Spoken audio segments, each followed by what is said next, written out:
So what's up everyone and welcome back to our channel in another tutorial.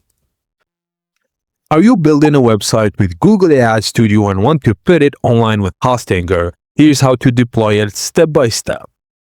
First thing first, open your project in Google AI Studio and download or export the website source files to your computer. Log into your Hostinger H panel and open Websites. Select your website and open File Manager. Then go to Public HTML folder. Now upload your Google AI Studio website files. If they come as a zip file, upload it and choose Extract. Make sure your main website files such as index.html are directly inside Public HTML, not inside another folder. Now if your project uses a build system like React or Vite, build the project first and upload the generated dist or build files instead of the source code. And that's it. Your Google AI Studio website should now be live on your Hostinger domain. If the domain was just connected, give DNS changes some time to propagate.